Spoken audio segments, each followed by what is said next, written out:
So Drizzy, a long time ago when I spoke to you and you had your foot, it was a long way back from here, wasn't it? And you never gave up faith in what could happen?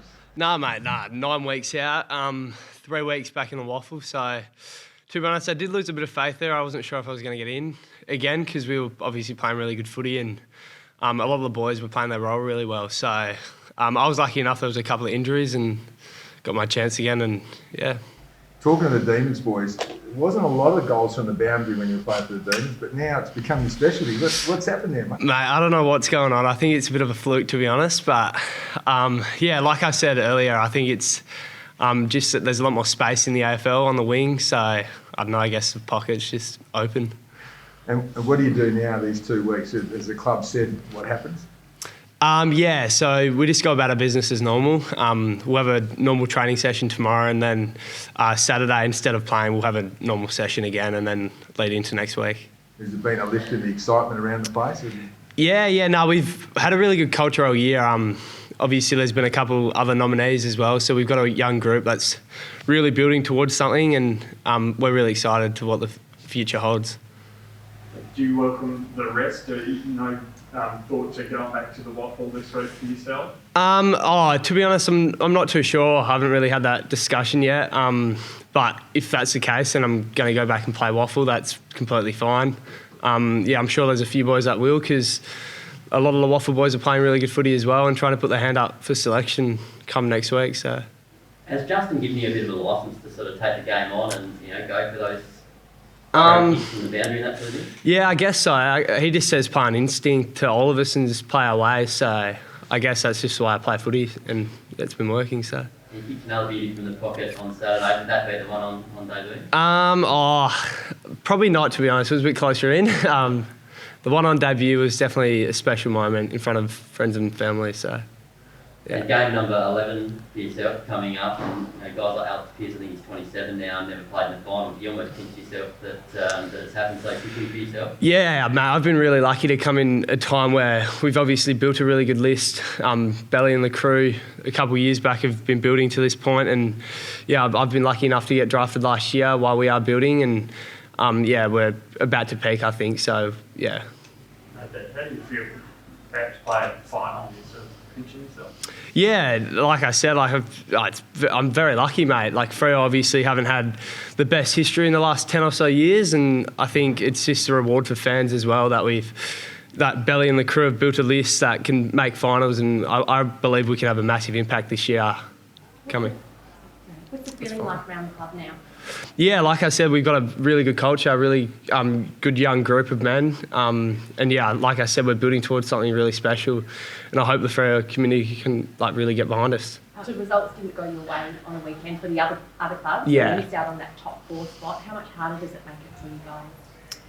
Sorry, can you just clarify? The other results didn't go your way, so Fremantle missed out on that top spot this weekend. So how much harder does it make it for you? No, to be honest, it doesn't really affect anything. Like Jael has mentioned, that top 4 didn't really matter. It doesn't define our year. And we finished 5th. Like, we've had a heck of a season. 2 points out of the 4, it's not the end of the world at all. And I think there's no ceiling to what we can achieve this year. And like I said, the belief is really strong, and I think we can really make it far September. To play in front of 60,000 fans at Opera Stadium, a lot of those will be the Purple Army. How important are they to play here? Yeah, it's unreal. I just remember playing my first game in front of them. I was really nervous, really stoked, but it's just such a massive level up from Waffle, and it's unreal, to be honest. And yeah, to have their support getting behind us is going to be huge next weekend coming. You spoke about playing on instinct and having those fans there. Does it push you a little bit more to do something for them? Yeah, definitely. I think we all as a collective want to make the Freo family proud, and I guess we have that chance in a couple of weeks' time to do that. And with tickets going on sale tomorrow, what do you say to the Freo fans? I just say get behind us, ride the wave with us, and yeah, I reckon big things are coming. Sorry, one more. And in the last 24 hours, obviously, you have people saying, we want to be there, we want tickets. Mm-hmm. Have you had much of that? I have had a few people ask for tickets, friends and family, but family obviously comes first, and we'll see later on. Do you feel like you started to make that wing spot your own now? No, to be honest, I don't think so. We've had, like I said, a lot of good Waffle performers. I think Liam Henry played really good on the wing on the weekend, and Ethan Hughes was also playing really good footy. So there's nothing in cement like at any spot at an AFL team at the moment. So I think any of the Waffle boys hoping to get a spot in the finals, anything can happen. So yeah, just keep playing well. And you've got another O'Driscoll coming through the ranks. Is he first out stand up for Freo? He's started to kick a few from the pocket. Yeah, I was waiting for this question. I'm not going to lie. No, to be honest, I wasn't, mate. But no, he's been playing really good footy at PSA for Wesley. I think they finished second this year. And he was joint best and fairest for them. So he's still got another year, obviously, but he's been playing really good footy. Nathan, congrats on your nomination. It wasn't too long ago that you guys just beat the Bulldogs up in Marvel. How much do you take out of that game and ahead for next Saturday? To be honest, it's going to be a whole different game. Finals time, we know how good the Bulldogs are in finals, so I guess, we'll take some points out, but we just got to prepare as we would a normal game and, just move forward.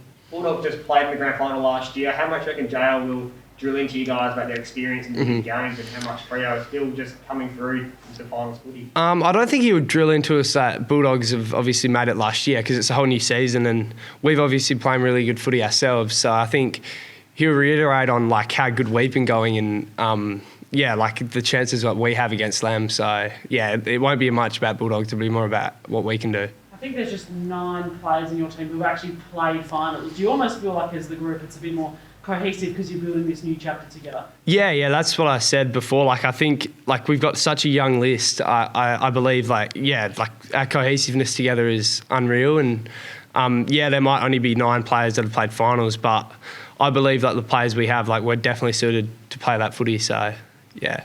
It's been said a little bit that you might be too young to take the grand final this year. What do you say to that? No, I don't think so at all. Like I said, the belief within us is enormous, so I think we can do anything. Yeah, Nathan, I hope this is okay to ask you about, but one of my favourite moments of the year was when you point into the sky after kicking the nana. Can you talk us through that? Sort of bittersweet, was it? Yeah, it was, mate. It was a big lead up to that game because I obviously wasn't sure if obviously the weeks before I wasn't sure how long Nana had left, and I was lucky enough to obviously debut in the game like a week before she passed, so she got to see that. She had to leave unfortunately at half time, so she didn't get to see me go on. So it was a bit bittersweet in that regard, but in that game I just had it in mind. I found out on the Thursday or Wednesday that she'd passed away, and I wasn't sure if I was going to play, but I just thought it's the Purple Haze round, it's the Starlight Foundation round, and I thought what a great way to honour Nana, and we all put the armbands on, and I kicked that goal, and I just thought, got to honour her in a good way and point to the sky. So. And now it's the pocket. Yeah, now it's the pocket, that's right. This week was the talk of, the forwards not having much this week with Tabs and Lob. Is that a concern facing the Bulldogs? No, I don't think so at all. I think the players that have come in, like I said, we've had a really good foundation at Waffle, and we've had good forwards playing there. I think Dry Miss is back now, so players like that are going to be putting their hand up for selection. Sam Sturt's been playing really good footy, so we've definitely got forwards there, so it's just a matter of if they get selected or not. But to have a key forward like Lobby, he's a big out. He's had a phenomenal season too. Is it concern at all specifically? No, I don't really think so at all, to be honest. Like we've got Lloyd Meek came in on the weekend and played a really good role, and Sean Darcy can quite easily go forward and clunk a few marks, and we've obviously got Fifey back now in the team, so no, I don't think it's a concern overall as a team. Maybe for Lobby it's a bit disappointing for him, but as a team we'll just move forward.